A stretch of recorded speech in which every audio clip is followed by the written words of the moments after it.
অনুরাগের ছোঁয়া ধারাবাহিকের আজকের পর্বে দেখা যায় দীপা সূর্যকে বলো, ডাক্তারবাবু, আমার বিশ্বাস আমাদের মেয়ে রূপা খুব শীঘ্রই এইসব রহস্যের উদ্ঘাটন করবে, সব কিছুর সমাধান করবে, সোনাকে উদ্ধার করবে, আর এই সবটা রূপাই করতে পারবে। আর রূপার উপর আমার সম্পূর্ণ ভরসা আছে। ওদিকে একটু সময় দিন ডাক্তারবাবু, আমরা এইসব জপটার সামনে উঠতে পারবো। হঠাৎ করে একটা ঝড়ো হাওয়া সামলা দিয়ে আসে, আর সেই জড়ো হাওয়া চারিদিকে লন্ডভন্ড হয়ে যায়। দীপা আশ্চর্য হয়ে ভয় পেয়ে যায়।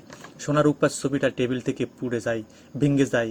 দীপা হাতে নিয়ে নিয়ে ভাবতে থাকে, এ কি হলো, এ কি হলো, ওদের ছবিটা এভাবে ভেঙে গেল কেন? তবে কি আমাদের জীবনের জট কখনো থামবে না? এরপরে দেখা যায় সেনগুপ্ত বাড়িতে লয়ার আসে, হাজির হয়, এবং তারা জানায় যে লাবণ্য সেনগুপ্ত মারা যাওয়ার আগেই একটা উইল করে রেখে গেছে। আর সেই উইল অনুযায়ী লাবণ্য সমস্ত দায়িত্ব এখন থেকে তার বড় বৌমার উপর, দীপার। সেটা শুনে চমকে যায় বাকি সবাই। সবাই খুব খুশি হলো, উর্মি খুশি হয় না। উর্মি দীপাকে বলে, দিদি তুই এই দায়িত্বটা আমার উপর দিয়ে দে, কারণ আমি তো ফ্যাশনের ব্যাপারে সবচাইতে ভালো বুঝি, তাই না? আমি সাইন করছি, তুই এই দায়িত্ব আমাকে দিয়ে দে। অন্যদিকে কাকিয়া সূর্যকে বলে, হ্যাঁ সূর্য, তুমি দীপাকে বলো এই দায়িত্ব লাবণ্য যে সব দায়িত্ব উর্মিকে দিয়ে দিতে, কারণ উর্মি তো ফ্যাশনের বিষয়ে অনেক ভালো বুঝে, উর্মি পারবে এই দায়িত্ব সামলাতে। তবে দীপা কিছুক্ষণ চুপ করে থাকে, সবার সামনে বলে, না, আমি এই দায়িত্ব কাউকে দেব না, লাবণ্য আমার নামে আছে, আমার নামে থাকবে। তবে হ্যাঁ, উর্মি যদি নিজেকে যোগ্য মনে করে, প্রমাণ করতে পারে, তবে আমি এই লাবণ্য দায়িত্ব উর্মির হাতে তুলে দিব সেদিনই, তার আগে নয়।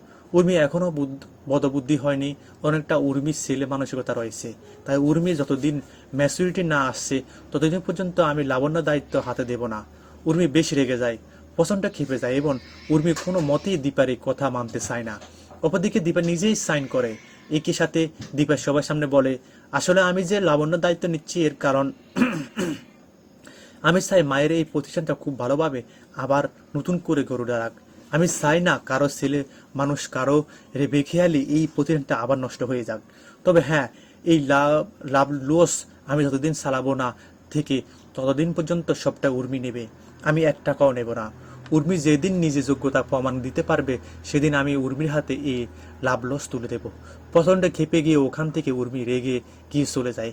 আর রত্নদেবী উর্মিকে বলো, উর্মি রাগ করিস না, সব তো তোর বোনে ওই দীপা নিয়ে গেছে, নিলেও সব সম্পত্তি তো ওর হয়ে গেল। উর্মি রেগে গিয়ে তার মাকে বলে, তাহলে কি করব? দিদিকে কি মেরে দেবো নাকি, আমি মারবো নাকি? কি করতে বলছস তুই?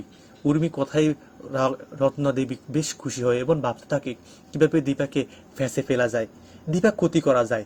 অন্যদিকে দীপা ভাবতে থাকে, কেউ কি কখনো তাকে বুঝবে না?